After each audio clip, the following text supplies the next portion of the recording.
Hey guys, it's San and welcome back to the BulbaSquad. So today we're going to be doing another installment of how I would invest into a new standard set. There's going to be a series moving forward, going through all the specialty sets, all of the standard sets, because there's a question everyone always wants answered. So we're not going to mince any words, we're going to hop straight into it.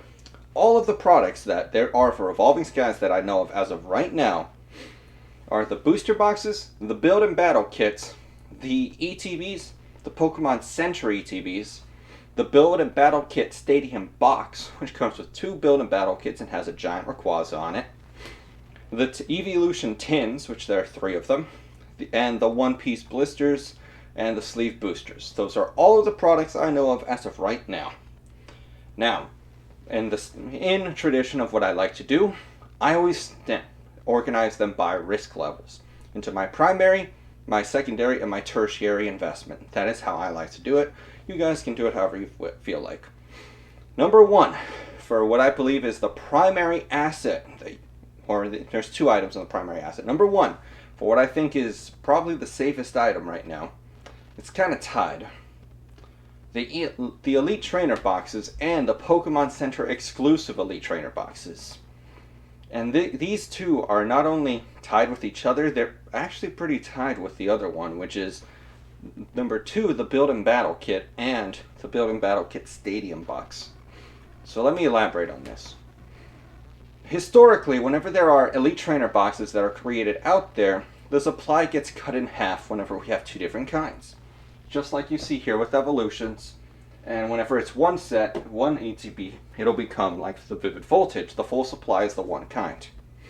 In this situation, we have a special case. There are 4 Elite Trainer boxes. 2 that are going to be shipped everywhere, and then 2 that are going to be the Pokemon Center exclusives. Now here's the question. Is Pokemon going to take on extra printers to generate all of these extra Elite Trainer boxes? I think if they do, it's going to be very limited. Why? Getting these extra printers up and running, that's going to cost them more, versus if they decide, no, we are just going to take a few of the printers we already have, like 20-30%, switch them over to ours and print out our own special Elite Trainer boxes. Knowing that, that means, worst case scenario, there's a few more and then you divide that by 4. Best case scenario, the supply of ETBs that are always out there is going to be cut 4 ways. Which means each individual ETB is going to have a lower supply than all of the Vivid Voltage ETBs. Now, Build and Battle Kits. Build and Battle Kits, to my knowledge, have never been reprinted.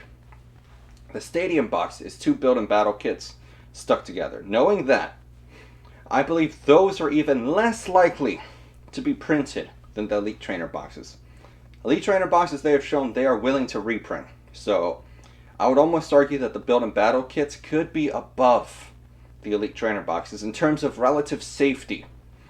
But when it comes to growth, the Elite Trainer boxes will most likely win out. Since the Build and Battle Kits, from what I know, it is the 3 Galarian Bird promos, and I forgot what the last one is. I'll have it flashed up on screen. They do not seem to have as much strength, other than the fact that the Rayquaza on the box is very pretty. Number 3. This one's going to come as a surprise to you guys. The Booster Box. Yes, I know in the past I've said the primary asset is the item that has the most booster packs in it. However, the thing is, in this case, the primary asset is very dangerous. That is the thing that will be reprinted the most. The prices are already $140. What's your upside? Maybe it breaks up and you get incredibly lucky and it goes up to 160, 170, 180. Maybe 200 and you get to net like, what, $30, $40 a box, which would be very nice. But the downside risk is enormous when it comes to the booster box. It's so big, I cannot reasonably justify it, putting it as the primary class in this specific evaluation. So that's my reason for making it 3rd. Number 4, the dirt.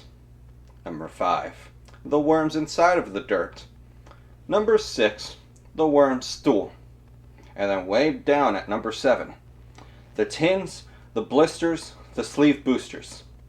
Why do I say this? I am going to throw I'm going to throw my opinion out there to make it blatantly obvious. For the love of God, do not do it. Okay? Please do not do it. This entire thing is already ridiculously high risk. I almost didn't do this because it's extremely high risk. All of it. I am not going to personally invest at all into Evolving Skies at the beginning other than getting a full ETB set. I'm not even going to pick up a booster box. I'm not going to touch almost anything. It's too high risk. So the tertiary investment this time, this isn't even the tertiary, this is the dumpster investment. I wouldn't even consider it. I wouldn't even consider it. So now you have my rankings. Let me tell you the percentage breakdown of how I would do it. In the primary investment, which would be the Elite Trainer boxes and the Pokemon Center Elite Trainer boxes, combined with the Build and Battle and the Stadium box, I would put about 70% of my total capital into those sections. Why? That is the lowest risk. The risk in Evolving Skies is astronomical. You need to understand this. Then in the secondary investment, which would be my booster boxes / the dirt, I would put 28% into those booster boxes. It's very dangerous. I don't feel comfortable going beyond that. For my tertiary investment, which would be the worms and the worm stool, I'd like to put 1.5% because, you know, I gotta provide some fertilizer for my garden. And way down at the bottom, in the dumpster fire, 0.5% of my capital is going to go into the tins, the blisters, the sleeve boosters. Why? Because that's going to also be pretty good fertilizer for those plants. You know, I might be able to grow like a fruit out of them. That'll give me a better return. So, what do you guys think about my evaluation?